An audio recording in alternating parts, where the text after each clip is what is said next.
I don't want to talk about this because it's such an uncomfortable subject. Nobody does, Reena. Nobody does. They got to hear about it from us, and we have to sort of be brave. Episode 202. My son's friends are sending him inappropriate GIFs. How do I help? Lisa, we have this conversation, you and me, every January.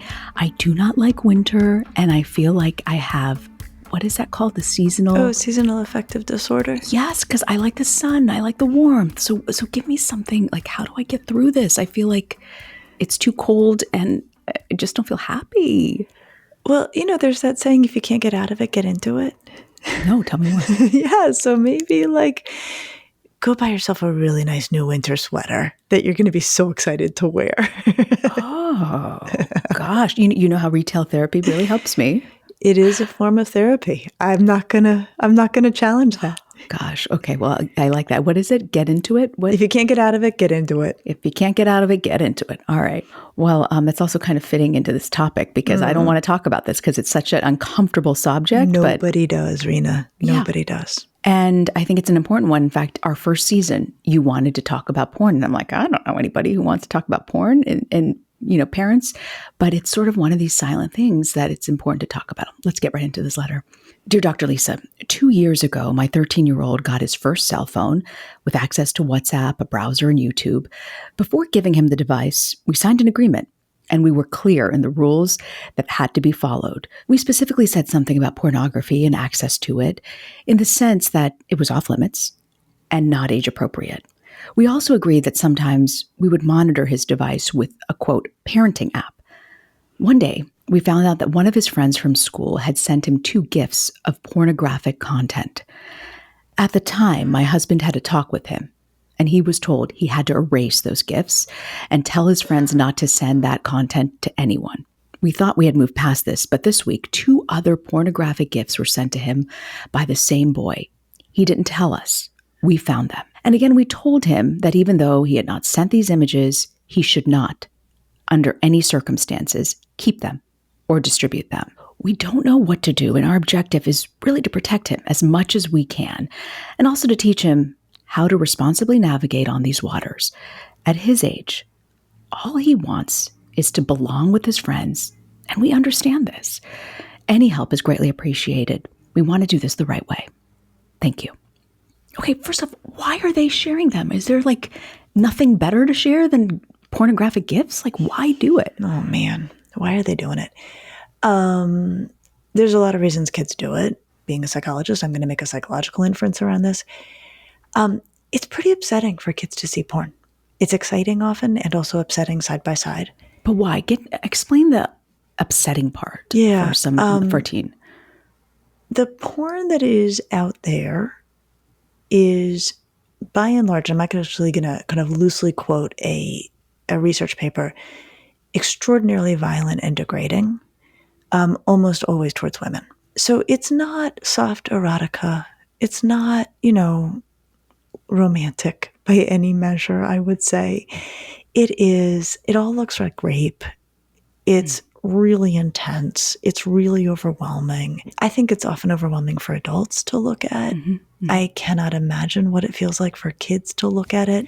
And so I think, one of the things that we know operates is that sometimes when a person's overwhelmed, they'll share the thing to sort of not have to feel alone with that overwhelmed feeling. It's terrible for them, and it's terrible for the kid who's opens their phone and now is right in this, yucky space with the kid who shared it. But I think that can be part of what inspires it is I don't want to be in this, weird situation alone. You're with me. And of course, because it's porn, it's also tinged with all this excitement, right? It's also fun. And kids have always been curious about sex, and kids have always, wanted to know more about what's happening between hopefully adults, in, behind doors. And I think so much about I bet there's very few middle-aged men who can't tell you a story about who had the Playboy and where it was kept, right? Totally, yeah. So this is where we're at with it now.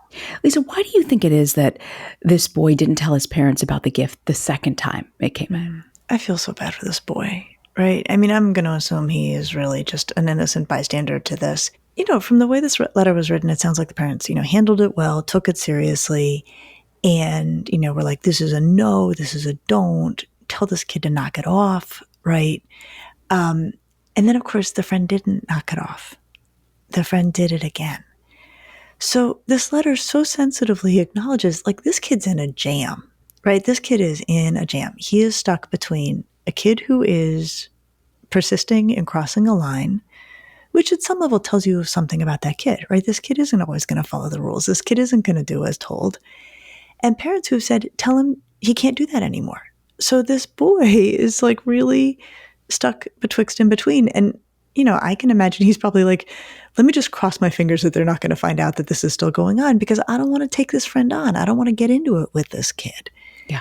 But it's hard because it sets up a condition at home where it could feel in a family like the kid's being dishonest or the kid's being sneaky, when in fact, the kid is in a terrible jam. There's a part of me that's like, here's the horrible parenting moment that I would have done if I didn't have you in my life.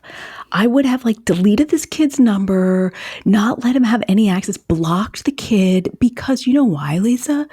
There are legal ramifications to what is happening that these kids are not aware of. There could be, right? The legal side of this is so murky and so messy. I am not a lawyer. I'm not a lawyer. But, this kid seems to be finding GIFs or GIFs and sending them. This happens all the time with photos of a kid in your class, right? Mm-hmm. Photos of a classmate that are getting passed around.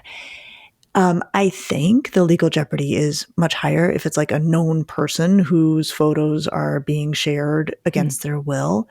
The question of the legal jeopardy for minors is the murkiest thing on the entire planet. Some states have moved forward with laws that are just for kids, because otherwise they're looking at laws that are for trafficking, child pornography, which are a very particular kind of law. But you are absolutely right. As soon as we are talking about the sharing of pornographic images, and then, of course, if we're talking about the sharing of pornographic images of minors, much less minors, I mean, like, it is a terrible road to be on. And of course, a parent would have a reaction like the one where you described, which is like, oh my God, I am steering you off this highway with all the power I've got. Yeah, that's exactly how I feel. Lisa, I want to ask you, because we are living in this AI world, what do you do if kids, they're discovering AI and they're discovering porn at the same time? What do you do if you get an experience where they're putting pornographic images into some AI machine that's spitting them out and then distributing them via text, thinking it's funny? Okay, so this is where we get into a whole new, very new and frightening and unclear universe, where we are hearing about kids who are taking images of classmates. So far, I've only heard of female classmates, and they're able to use the video capacities of AI to create porn of their classmate and then share it. Yeah. I mean, this is horrible. This is horrible. This is devastating. This is wildly destructive. I would like to just put my head in the sand about it, Reena. I would like to just say like, well, it's probably not really happening. It is totally really happening. So one thing we want to think through is like, what do you do if you become aware that your kid has been sent? I mean, I just hate saying these words, deepfake AI porn about someone they know, right? Like that. I think this is a question we need to seriously consider. So first and foremost, I think you notify the authorities yesterday, right? Wait, what? Yeah. Even though a kid, was totally innocent, but it's a deep fake of somebody in porn and it's not really them, you say notify the authorities? Well, I'm thinking here if it's deep fake porn of a kid in their school. Yeah, someone they know. Yeah, someone exactly. They know, right? Yeah. People have to stand up, right? So Whoa. Okay. My first step, thinking this through, would probably be to call the school and say, are you aware of this? Aware that there is a deepfake porn of one of your students going around. I would probably start there. Okay. Not naming names, not, just seeing where they're at. And then if the school's like, what? We have no idea. I think the parent might take a beat, look online for, really start to look this up. Like, what are the ramifications of being the person who reports? I mean, take a minute to really study up on this. And then make a very informed decision about how to move forward. I think if the school's like, we know The school may have their own guidance about what they need families to do to help them shut it down. And I would take that very seriously. And I think this is a great time to remember schools and parents are partners. And so if parents have information and the school is asking for their help, I think it's something that we need to take very seriously. Mm-hmm. You know, I'm pretty not reactive. Deepfake porn of a kid in your community, like that is to me 100% on fire. Okay. And it is something, I mean, deepfake porn of a kid anywhere, right, is 100% on fire. Yeah. But of course, if it's someone in your community, you have an obligation to take steps to shut that down. That is really good to know. That is really good to know. What can parents do to kind of not have to go down this road? What is the conversation we should be having with our kids about porn? When you said, what can we do to not have to go down this road? I just kind of winced. I don't think you can guarantee you're not going down this road. And I hate that. I think we can take steps to filter porn. And I think that's my recommendation, that adults do that. That we use any variety of mechanisms. And actually, Common Sense Media, which I'm such a big fan of, has a wonderful article about how to block porn. And we'll put that in the show notes. And I recommend people check that out. So I think minimally take steps to reduce the likelihood that your kids are going to stumble across porn. I think then the next step is the minute your kid has access to a browser or any of their friends have access to a browser, you do need to have a conversation where you're saying something like, okay, now that you and or your friends have access to browsers, there's a very high likelihood you will see pornography. Okay, a lot of kids aren't even going to know what that is. So you also need to say, this is pictures or videos of people having sex. By 10 or 11 or 12, as soon as that, browser barrier has been broken, we have to get out in front of this and say to them, it's, pictures or videos of, people having sex.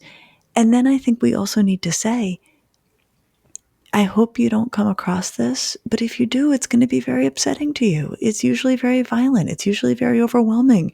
Just so you know, this is not what goes on in loving relationships. But you may see it, and we're here for you if you do, to answer any questions you have and to help figure out how you don't have to see it again. Okay. So as soon as they have broken the browser barrier, I like that term, you have got to talk to them about sex and about porn, and that there's a difference between the two, and it might be disturbing. And by telling them that, are you sort of validating the feelings that they might be experiencing and before they get there? Because I know some parents are like, I don't want to talk about it because I don't want to open up that door. They don't know about it. Well, the door to kids being curious about sex is inherently open. I think that what you're making me think about is another piece of this conversation. You probably don't want to try to have this whole conversation at once. It's going to be it's going to be a lot for your kid. Where you say, but kids go looking for porn, and part of why they do is because they're curious about sex. And of course they are. So you will have a time where you may be curious about sex. Here's how we want you to handle this. Feel free to ask us questions. We're going to get some books and we're going to give them to you. And you can read those on your own time. Okay, your kid is now at this point like, how much longer is this conversation going on, and how do I get out of it? Totally, get me out of here. Yeah. Yeah. But those are ways that we can sort of say, like, it's not, the curiosity about sex is not the issue. The going to pornography to try to answer your questions about sex, that's where we want to draw the line. So what about this sort of peer friendship implication for the boy? If the parent makes a big deal, this is still high school or middle school, you don't want to rock the boat with kids. It's tricky, right? It's really tricky because, of course, these parents do not want this, I'm going to put it in finger quotes, friend to keep sending all of these really alarming and disturbing images to their kid. And so now their kid's in a bit of a pickle.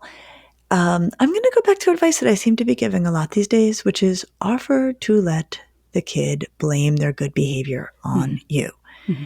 So here's another time where I would put on the table with this kid, I would say to them, well, here's an option.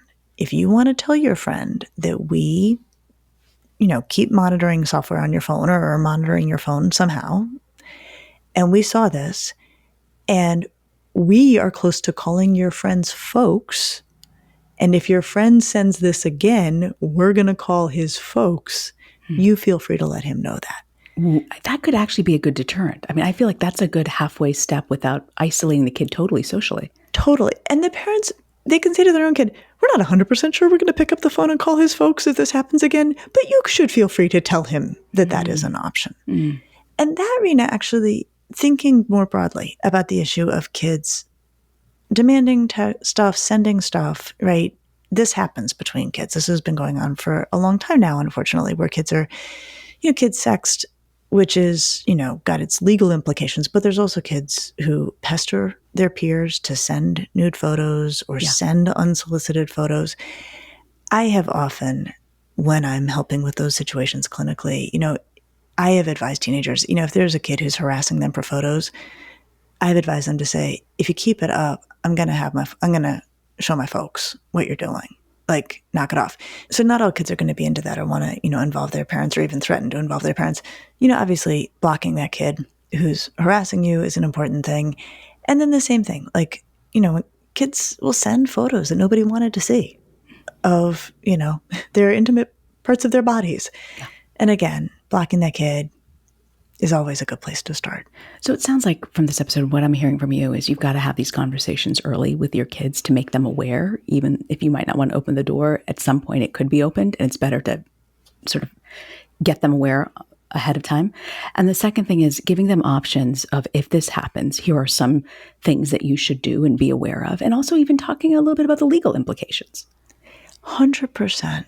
And I think what's really hard, Reena, is we don't want to talk about porn with our kids. Our kids do not want to talk about porn with us. Nobody wants to have this conversation. And so it's very easy for everybody to avoid it while kids are trying to navigate incredibly complicated and upsetting waters all by themselves.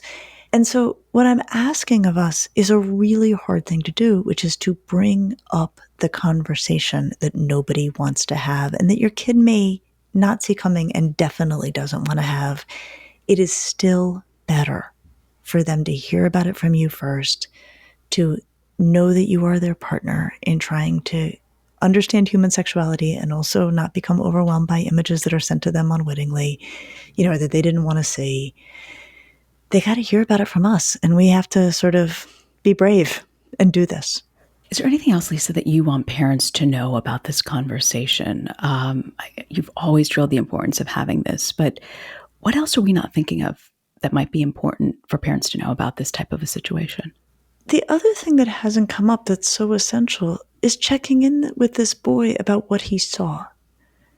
Of course, it's so upsetting to the adult, right? Like, oh my gosh, why is this on your phone? Why is this kid sending this? You go running down a road that makes a ton of sense of like, how do we shut this down? And how do we keep this from happening again? But the reason I don't like for kids to be looking at porn is that it is, I don't use this word lightly. It is often traumatizing to them to see porn. And by traumatizing, I mean it overwhelms their ability to cope. They cannot unsee it. It is really upsetting.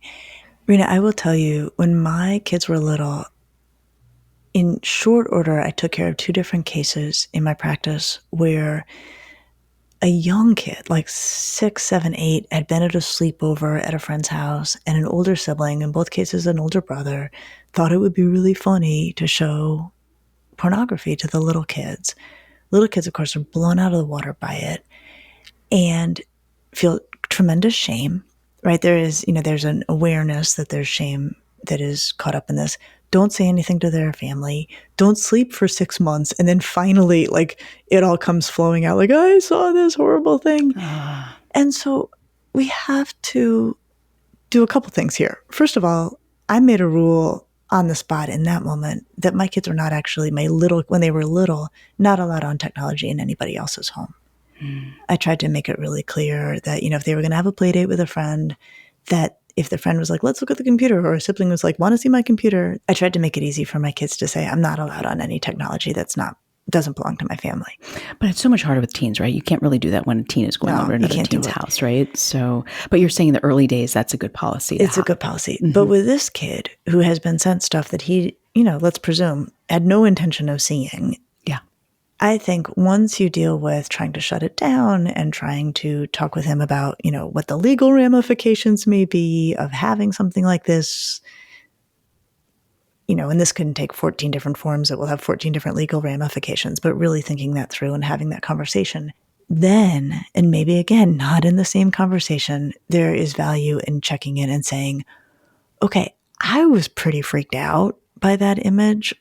What I saw there, like, I had this reaction, and share what your reaction is. What was it like for you? Are you okay? Are you okay? What questions do you have for me? Not do you have questions? What questions do you have for me? Go back and love on that kid who opened his phone to check baseball scores and instead saw something that may very well have left him feeling deeply disturbed, and also may have also left him a little turned on. And he's also trying to figure out what to do with that feeling. So there's a conversation to be had. I'm almost embarrassed to say that thinking about the child's well-being and how this could have impacted them emotionally was not my first thought, because I'm thinking of all the legal ramifications that could totally derail their life and our lives, right? But that is such a great point. I think the order in which you're thinking about it is the order in which most parents would think about it. Like, how do I stop this? How do I make sure that there's not some terrible ramification that my kid will never be able to shake? Our instincts are going to go there. And that's okay. We want to try to handle those well and get those taken care of so that we can then slow down and be like, dude, that was some pretty weird and creepy stuff that you saw. What are you thinking? Wow. I just was just really comprehensive and in a great way of really looking at this 360 and the things that I think we might not as parents be thinking about that we need to take care of. So Lisa, what do you have for us for parenting to go? For parenting to go, I think anytime a conversation lands in your lap about images that are being shared digitally, it's a great time to have a conversation about sexting. It's part of adolescents' lives. And my version of this conversation is to say to your kid, regardless of their gender, you are not to send photos that you would not want your grandma to see, and you are not supposed to ask for photos that you would not want your grandma to see. I think so often we focus on the don't send. We don't nearly as often focus on the don't ask. It is really important that we make both of those rules, because if you can't send them, you can't be asking for them. Rules and things on texting that you never thought you needed to have a conversation with your child, but so important. Yeah, and definitely didn't want to have the conversation, but still need to have the conversation. Tell me about it. All right, Lisa, I'll see you next week. I'll see you next week.